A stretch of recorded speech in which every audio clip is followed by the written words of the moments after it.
expand access to the lakes as well. Just want to highlight your comment. Question online from Pat Baines of Franklin Township, Warren County. Is DEP taking action to protect prime farmland in the Highlands area?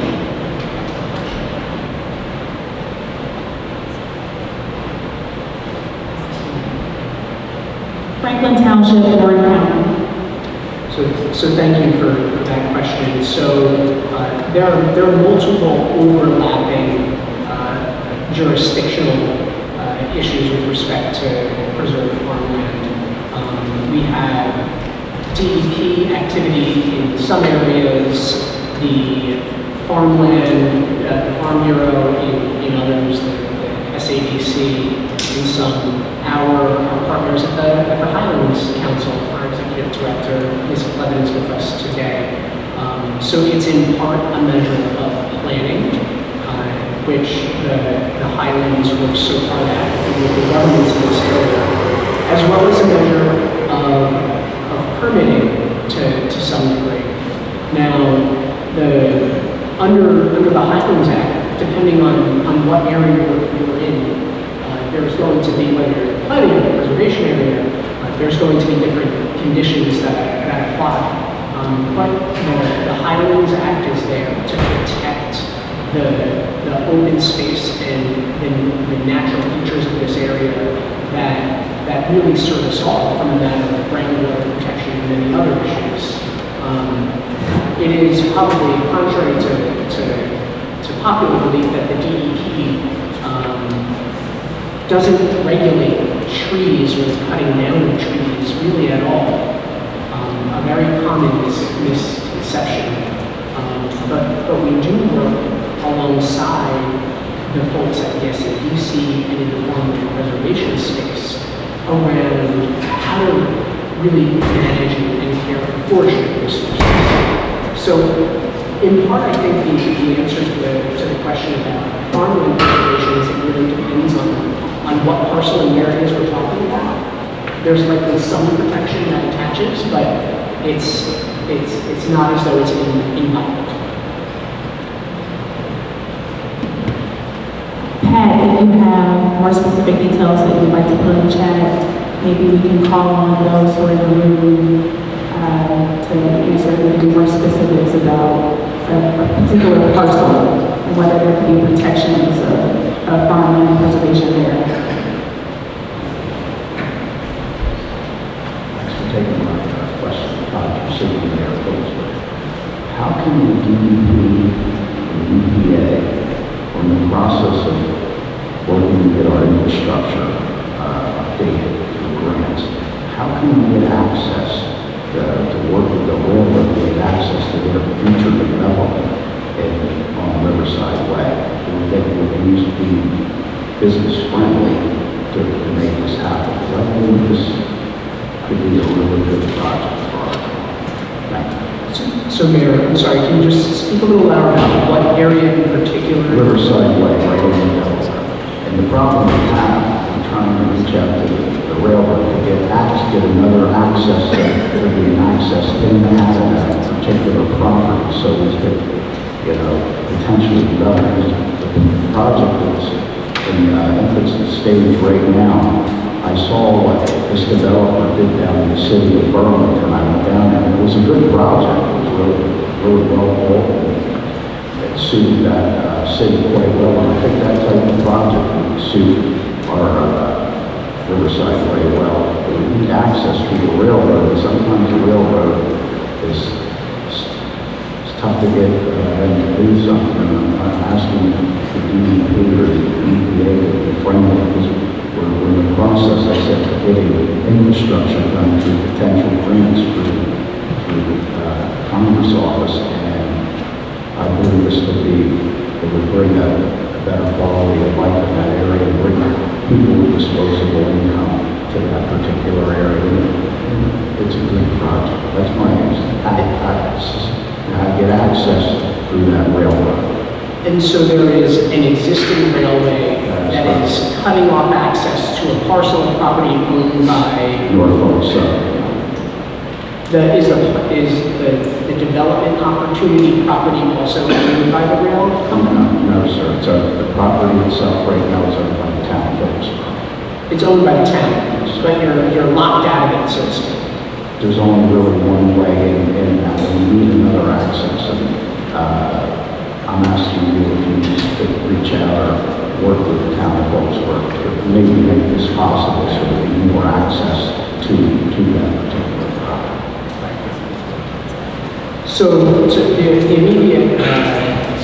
immediate thing that comes to mind there is working through the local government services functions of both the Department of Community Affairs and the Department of Transportation, the state departments, who may be able to be helpful there. We have a lot of experience in navigating the relationships. At DEP, we have a lot of experience in navigating the relationships with rail companies, and it is a difficult endeavor to negotiate, but it is possible. And having a partner with you that is in the transportation lane, like the DOT, could help to make that more powerful. So happy to have you send us information on it and for us to build some connectivity for you on that. I don't know, Lisa, if you have anything to add on your end from an infrastructure perspective. Yeah, originally I was going to say thanks, Mayor,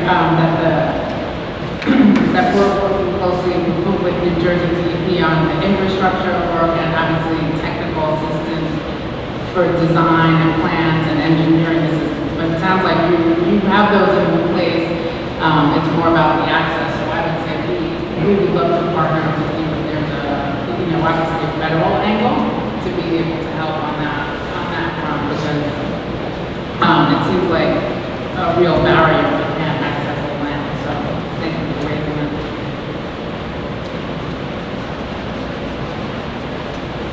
So we have a comment from Ray Nichols online back to the point about public access to the river, who makes the point that DEP can use the Blue Acres program to acquire flood-prone developed property, demolish the structures, and then make the lot open to public use.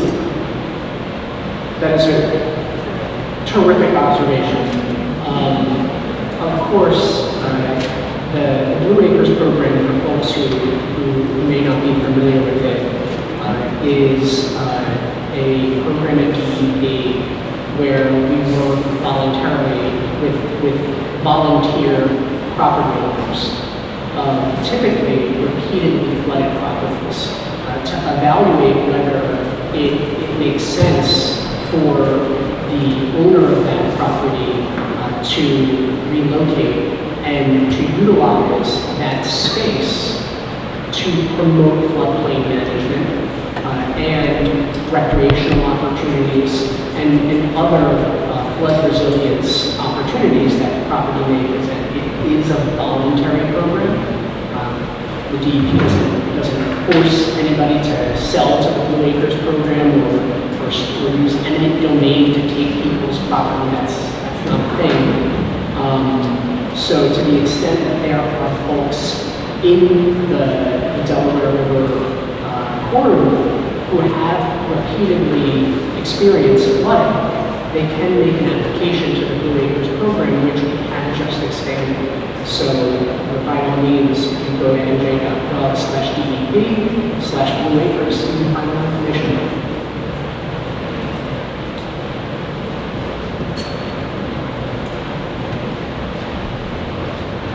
I would like to follow up on that comment from a different perspective. My name is Laura Altman, and I live in Hancock Township.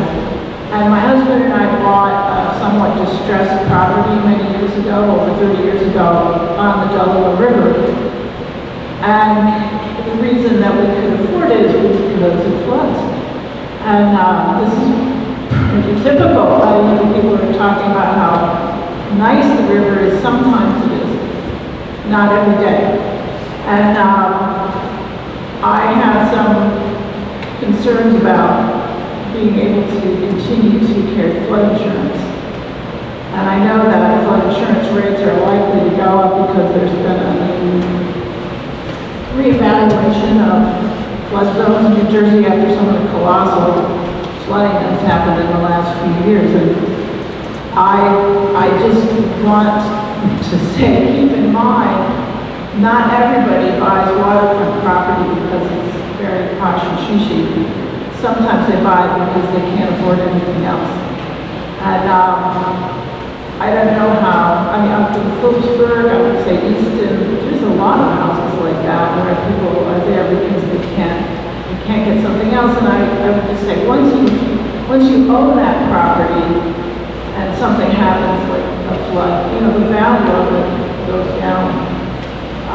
So then it's not, maybe your only choice might be to demolish it. That, you know, I don't know, it's very difficult. I'm glad that our house hasn't been swept away or completely destroyed, but I do worry about the financial consequences of that. And I would also pitch for the DEP, please enforce the Flood Hazard Control Act, because I feel like enforcement is far too lax. And I mean, from firsthand experience, from what's gone on in Manhattan Township, and I think people don't understand also about less affluent communities. People can't just sue their way out of problems. They can't sue the government. They can't sue the warehouse guy. I mean, the money isn't there. So when things go wrong, and the only option is a lawsuit, people have no options. So we do end up having to rely on government to help us. And I know government has a lot of different people yelling in their ears, like,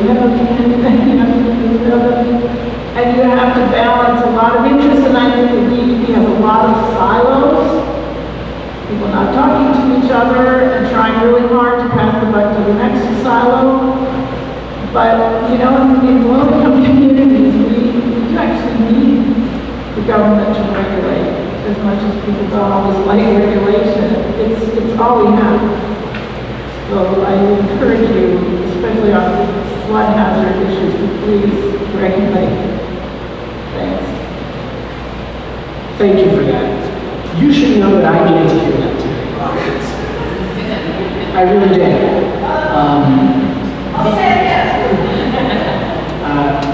Because being a regulator can be hard.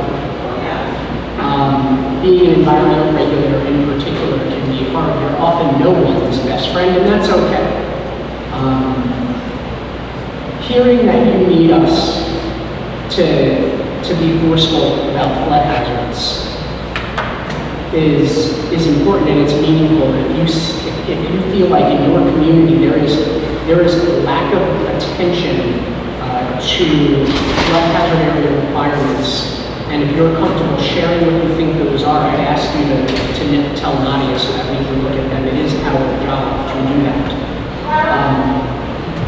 And one thing that I think is important noting is that oftentimes, with respect to flood insurance, folks will think a lot about whether they're on a FEMA map, right? A FEMA 100-year map, which doesn't mean you're going to get flooded once in 100 years. It means there's a 1% chance every year. And those maps are wrong. We're all just wrong because we get more rain and more flooding than we used to. So we're trying to update them, and it's hard to get that done, but we'll get it done. And what's I think important for folks to understand is that even if you are not on that 100-year map and your mortgage company does not rely on you to buy flood insurance, that you should think about it. Because chances are, if you are just on the outskirts of that 100 years, that there's a risk there. And when you're outside that 100-year mark, which is a best guess, a 22-year-old best guess, the cost of that insurance is dramatically lower. So you can get a lot of security by looking at that. And in the meantime, we will look at it hard at the compliance issues from a flood hazard perspective. Thank you.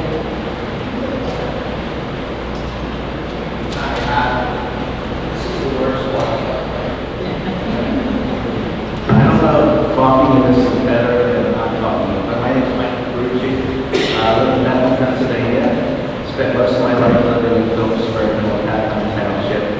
And I'd like to just give a quick history before I talk about substance.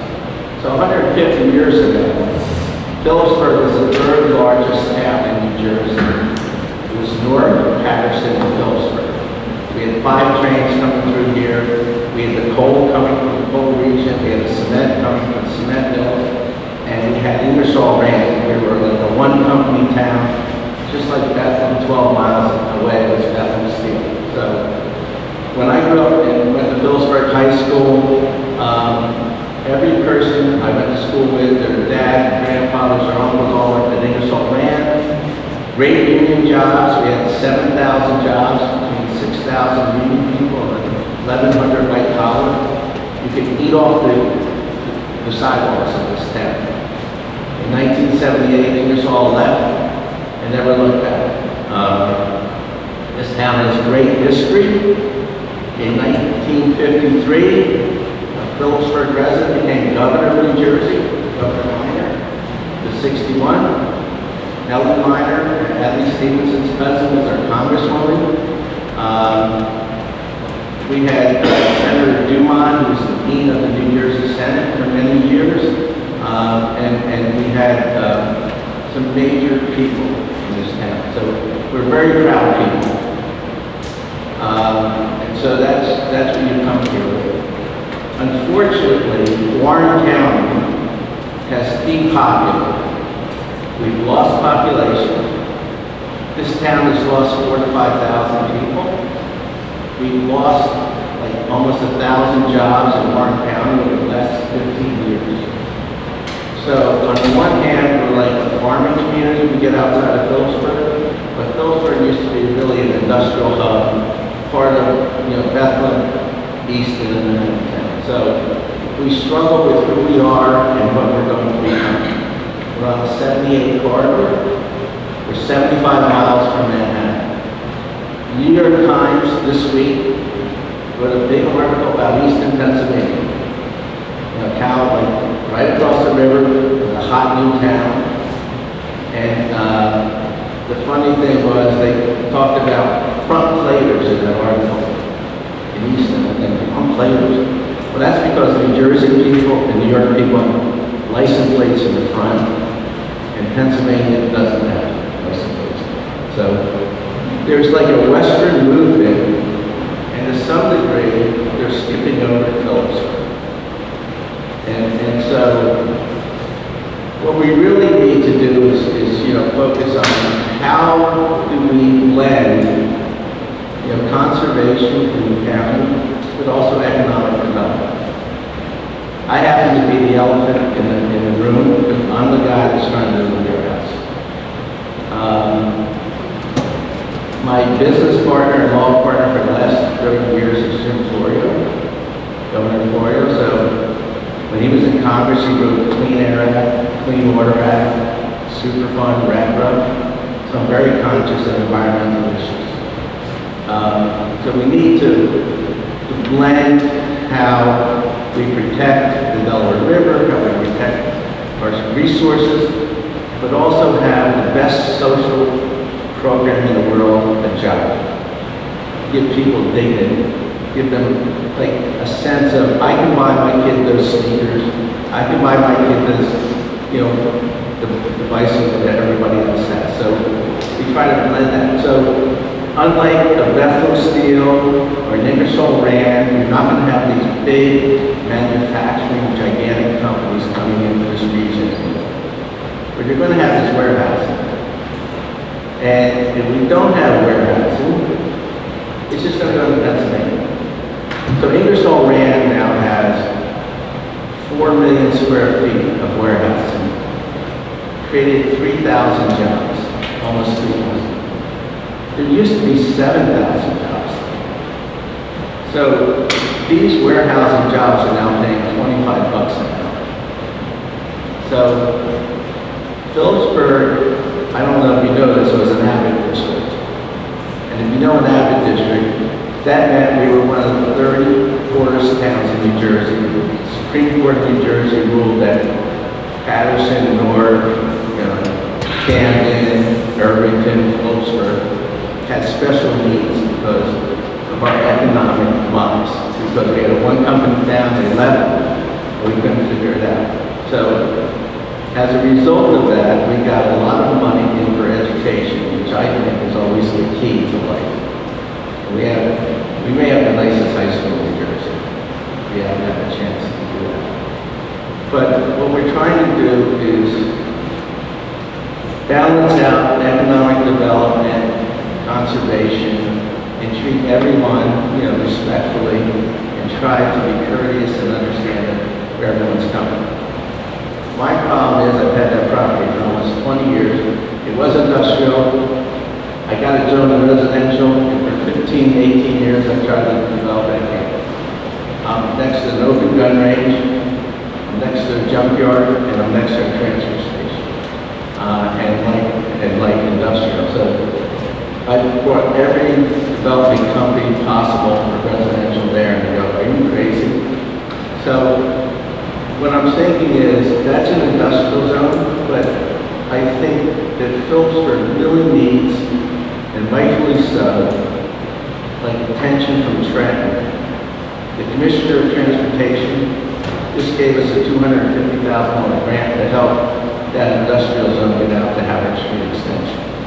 And I really think that I want to thank all of you for coming here, because it's pretty amazing to get this kind of attention in Phillipsburg.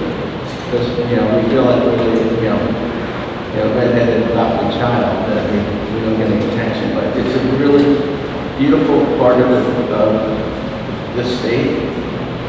We have 78 Harbor in Warren County, and we have the Route 80 Harbor in Warren County. So one gentleman talked about the traffic in South Main Street.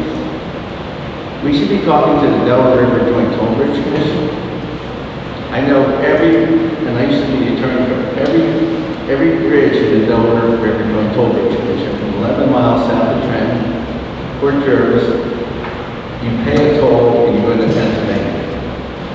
We should reverse Route 22.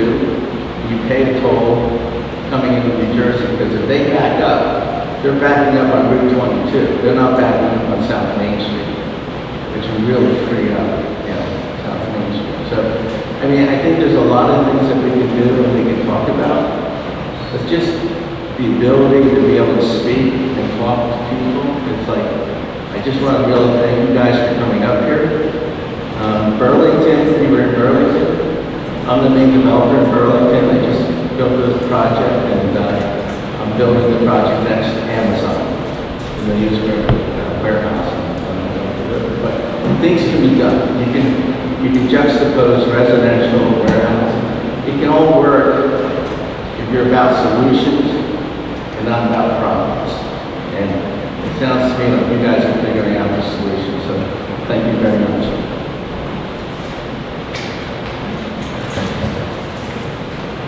Thank you for that. I'm sure that wasn't easy. And I know a little bit about being the adopted redheaded child, so thank you for sharing that. I mentioned Patterson's with the mayor of Patterson earlier today, and I think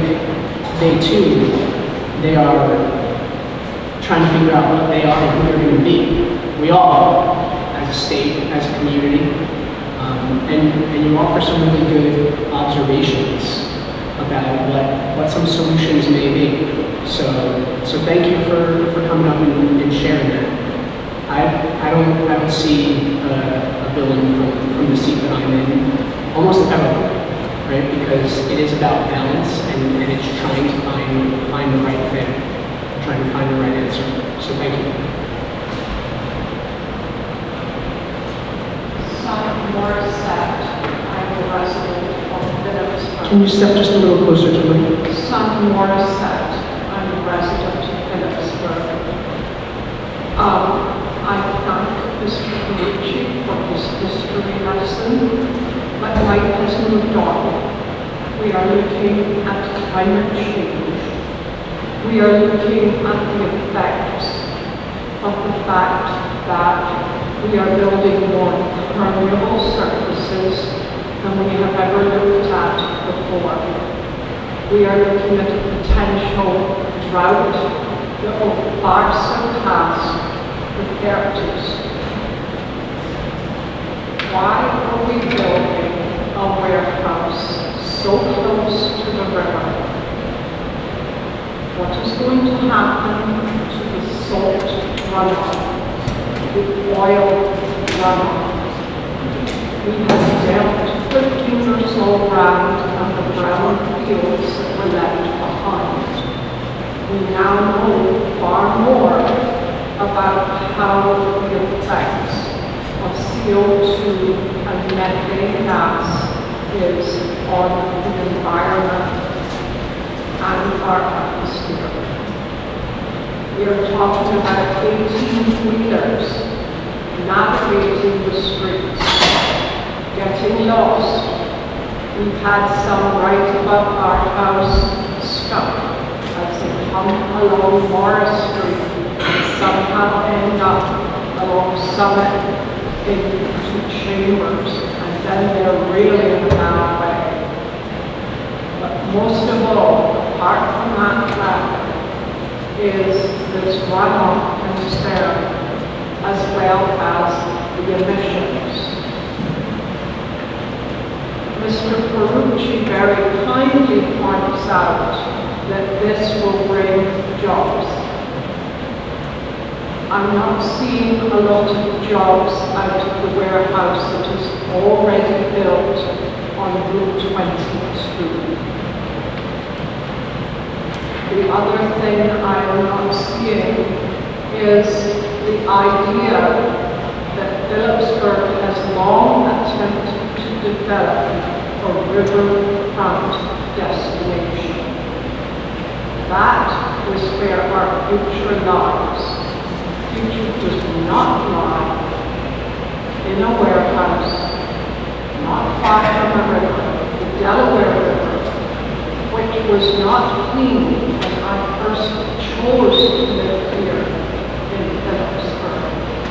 Delaware River has absolutely got a lot cleaner thanks to our Clean Air Act and Clean Water Act. This warehouse is an affront to both those laws and acts that were designed not only to protect our generation, but future generations.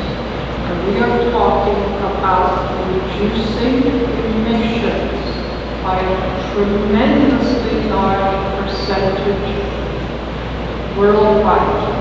And here it is on our front doorstep. Thank you for your consideration. Thank you.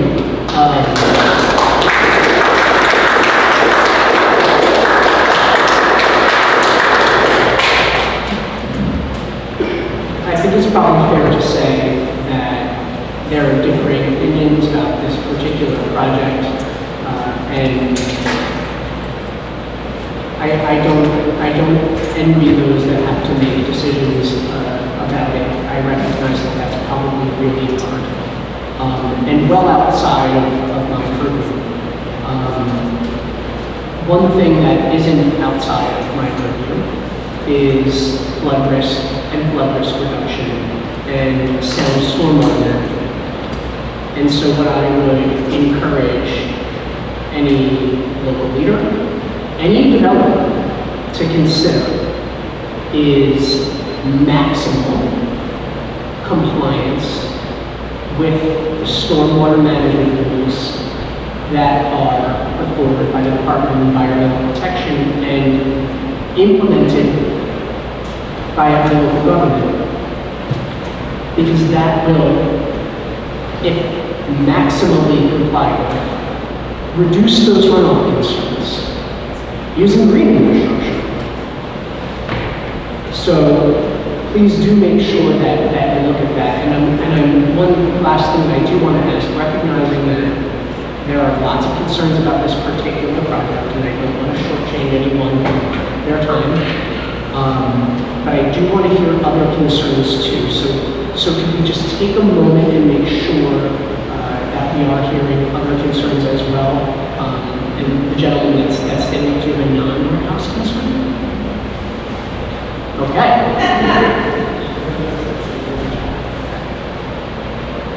Hi, Commissioner Herman, Regional Administrator. Good to finally almost meet you, following things, and busy and I'm Matt Holsky. I'm living in Wayne Township these days. Many years ago, I was at DEP, and I co-started their initial climate change activities. Back in the day, believe it or not, that almost nobody cared about this issue. Probably over the years. So I still keep an eye on some other things. I'm going to talk about the economy, which has been coming up from time to time, but in a very different way than we usually do. I've never seen it that it has to be the enemy. Yes, there are bad guys, and there are plenty of examples of that. But it doesn't have to be that way. We can do so much more to bring. I would say balance is the minimum. I think we can do much better than balance. Let me tell you what I'm talking about. This is coming apart because when I look at environmental justice and I take it to its natural end product, if we get what I think is what everybody wants, taking it very seriously, I'm wondering how any permits would ever be issued to any business that pollutes at all, because the assimilated capacity, it's a very technical term, but the ability of the environment to detoxify waste is gone. So I don't know where the new industry is going to come from, warehouses or anything else. And unless we like lower standards, then I don't think anybody really wants to do. So my suggestion, and I've been on this for a long time, is to take very seriously a field that I know DEP has dabbled in when I was there with that. To take it much more seriously. This is a sustainable business field. It goes by other names, green of industry, industrial ecology, B Corp, sustainable enterprise. It's over 30 years. There's a lot of ideas and a lot of progress. It's not yet mainstream. And take it very seriously. Make a big deal of it. And these are companies that, believe it or not all of them, there's some lots of greenwash out there. But they're aiming for zero pollution. Near zero, some of them are actually aiming for better than zero, whatever that could mean. Actually giving that more than you take. So my main suggestion, then stay off in three ways. Set a vision. This should be a big deal in New Jersey. I'll get back to that. Give them incentives, give them tools, recognize that, work it into your other agencies, particularly the economic agencies, make it part of the R&D, which I see as being rejuvenated under this administration. And again, vision. Let me give you a small example. I have 3 quasi-precedents that I see in New Jersey for this. Recently I saw